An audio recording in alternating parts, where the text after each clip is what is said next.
What is up, my YouTube family? Welcome back to my channel. If this is your first time here, then it's just welcome to my channel. Go ahead and hit the subscribe button because you will not be disappointed unless you just don't like nice things. Today kicks off Libra season, and I figure what better way to enter Libra season than to feature one of you guys in today's video. Now, y'all know I love the Libras. It's one of my favorite signs, so it's no shade, but every dog has to have its day. Shout out to everybody that was in my live the other night. We had a good time, and y'all really liked that look. Granted, I felt like it was super basic, but y'all asked for it, and so today I'm going to film it for you. It's really basic, honestly. But y'all liked it, and y'all my girls or whatever, so I'm gonna give y'all what y'all asked for. Today's story is about a guy named Patrick Kearney, the trash bag killer. Have you heard of him? Patrick Kearney was born on September 24th, 1939 in East LA. His birthday is actually tomorrow. And as previously stated, he is in fact a Libra. Patrick is the oldest of 3 sons, and for the most part, financially, his family is doing all right. They were a very middle class, very stable family. He is described as being a very sickly, very thin child, and at school, he is tormented by the bullies.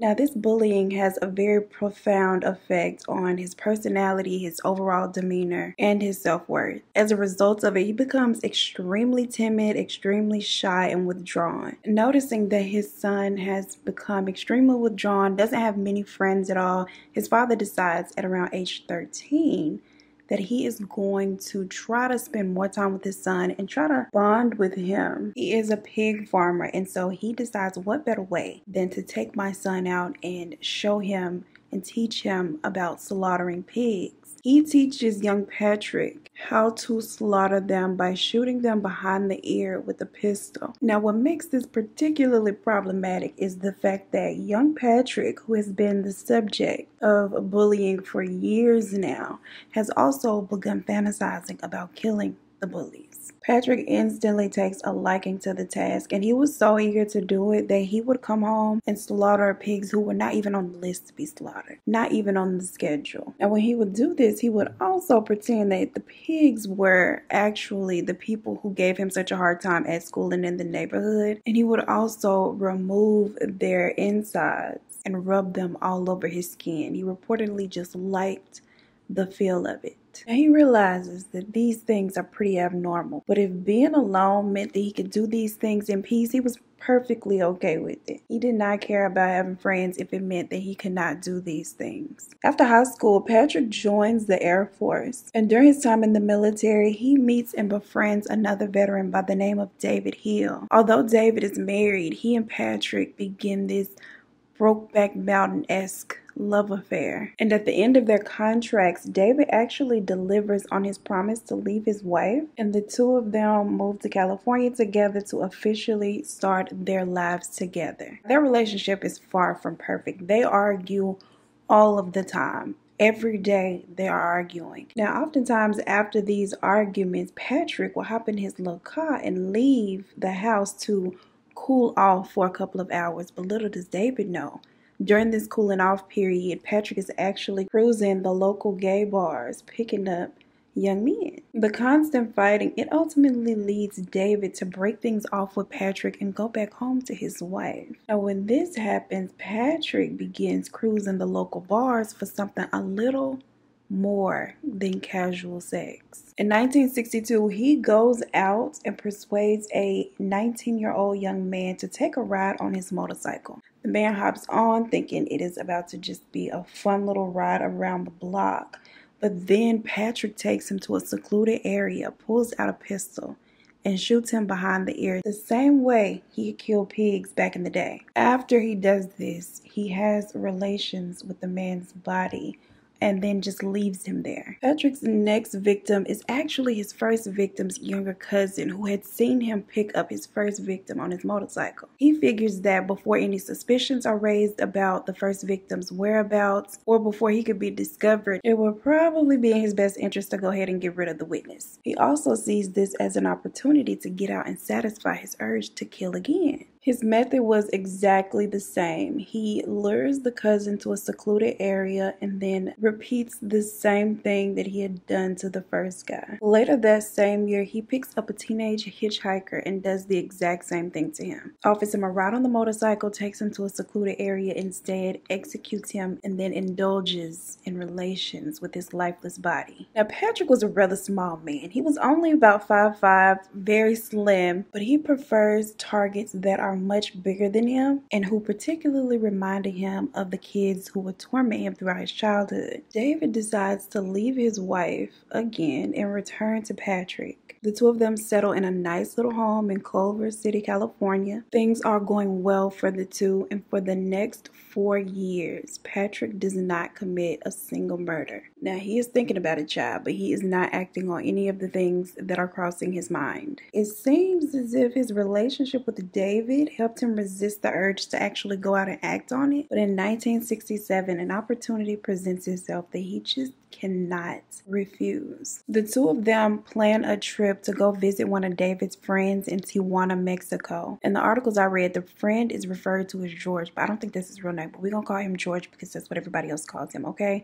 They arrive, they spend the evening chatting it up with George. David and George are catching up while Patrick and George are getting to know each other. Or at least that's what it appeared that they were doing from the outside looking in. Secretly, Patrick is fantasizing about all the ways that he would kill George if he was given the opportunity. An opportunity that he feels presents itself in the middle of the night.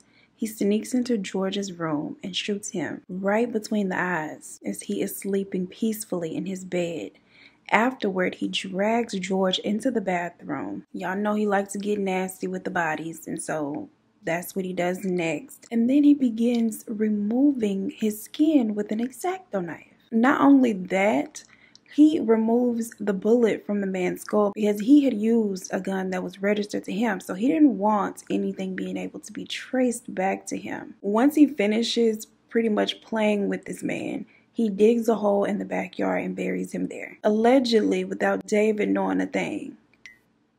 The next day, the two of them return to California. So I guess when David gets up the next morning looking for his friend, he is fake looking for him too. Or maybe David knew. Maybe David was in on this. After this, Patrick goes on another extended cooling off period where he does not attack anybody. He just lives with his lover in peace until things were no longer peaceful between the two.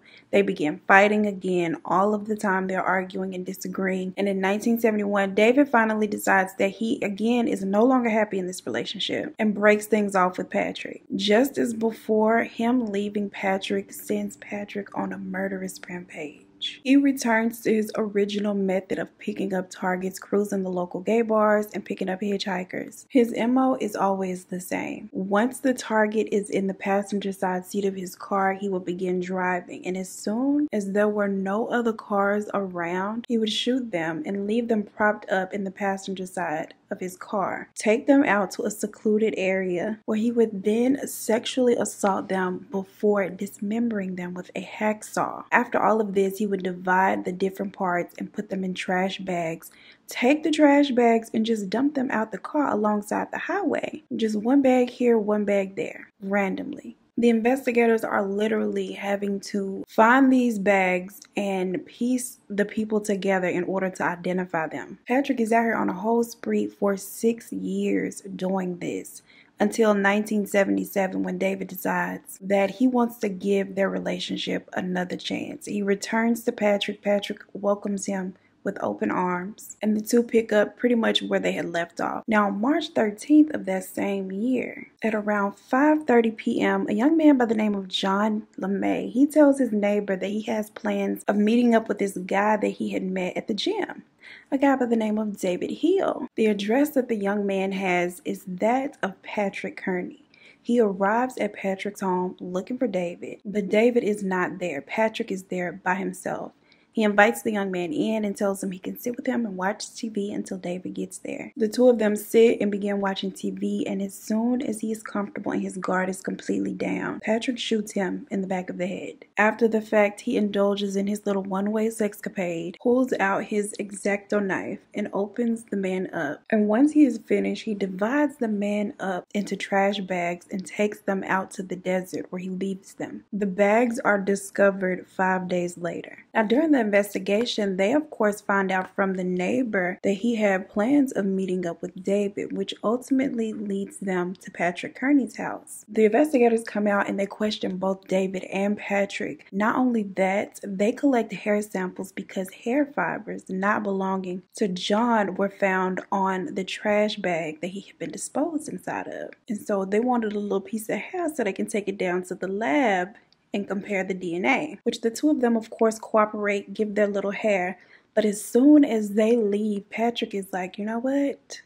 We gotta go. David resigns from his little job, child. He packs up a couple of his essentials, and the two of them flee to El Paso, Texas. Now this alone makes them look even more guilty. And as soon as Patrick's hair comes back as a match, it is announced that the two of them are now wanted by police in connection with this homicide. Both David and Patrick's families are telling them, you know what, y'all need to turn yourselves in, like this is not cute. And so they literally grab one of the wanted posters with their faces on it, takes it down to the Riverside County Sheriff's Office and says, we're them. Both of them are taken into custody right away, and their bonds are set at $500K each. Now the police are talking to both of them. Child Patrick is maintaining his innocence, saying he does not know anything that's going on. He has nothing to do with none of it. However, David is down the hall talking, and he is actually able to convince them that he had no knowledge of or anything to do with any of the things going on. None of it. And so he is cleared and released. Now, little Patrick, he undergoes a psychiatric evaluation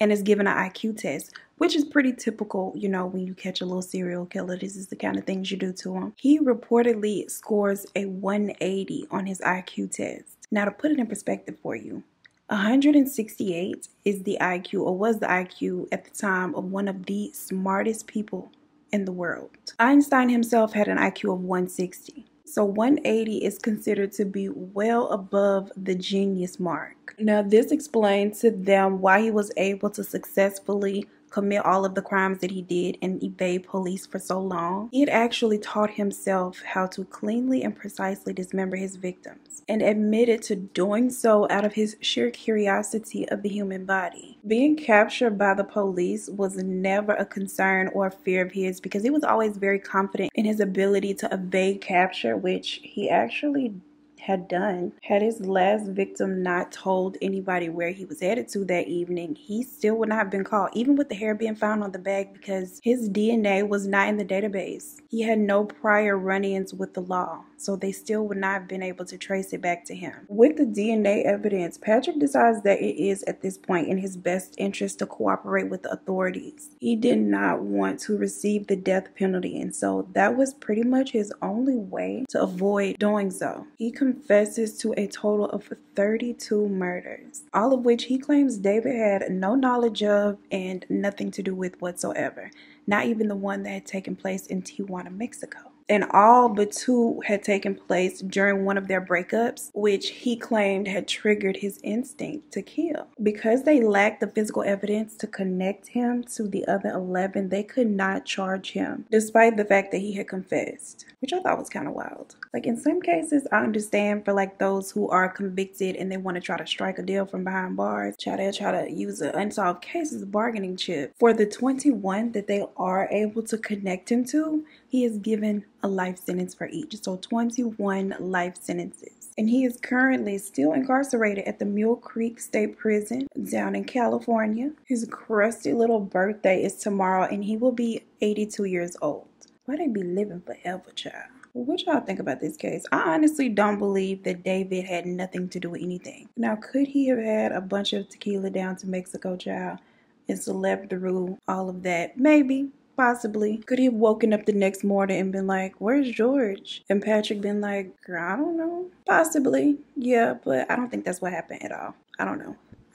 I don't feel like that's what happened. Now, I have never physically taken someone else apart, and I don't know exactly how long that takes, but I imagine that's not something you can do in like an hour or two. So how is David conveniently just away from home during all of this? Could he be working second shift down to the supermarket? Probably. Possibly he could, but I don't know. There's just a lot of coincidence going on. Like, if this is someone you met at the gym, why wouldn't he tell him a specific time to be there? That's just my little theory though, child. There was nothing, no evidence that proved that David did in fact have anything to do with anything, or that he was aware that any of this had happened. So I guess mother is not convinced at all. But of course, you guys know I want to know your thoughts, so please leave them down below. Do y'all think David knew what was going on? Do you think David was his accomplice? Let me know your thoughts down below. Also, don't forget to give the video a thumbs up on your way out. Share this video with a friend. Subscribe if you have not. As always, I appreciate you so much for spending your time with me, and I look forward to seeing you in the next one. Peace. After high school, David, oh no, not David, bro, that was his man. And oftentimes after these arguments, Patrick, and oftentimes after these arguments, Patrick with the P-O-T. The constant fighting, it ultimately leads Patrick to, no, jeez, these names, child. So I guess when David gets up the next morning, look, it's, after this, David goes on to Patrick girl, and leave them propped up in the passenger side of his car. Like, imagine you being stopped by the police just randomly. How do you explain that? Both of them are taken into girl, what? Bella's back there drinking all of the water. Thought I heard some geese, child. I think that's one of my dogs snoring, sounding like that. Yeah, that's Bella. Y'all want to see my big mama? She is getting so big. She is up to like 6.5 pounds. Oh, you're such a cutie. No, don't lick my foundation though. Breath still smell like cigarettes and coffee beans. Look how big she is. Oh my goodness. Cover up my baby's pee-pee, because you know it's the weirdos on the internet. Y'all, Blue is adjusting so well. He plays with her. He likes her now. She is, of course, still very much obsessed with him. She is also becoming possessive over him. Sometimes she don't even want me to touch Blue. Like, she'll nip at me if she's laying on him and I come rubbing him. Sis will try to bite me. She gotta realize Blue is mine.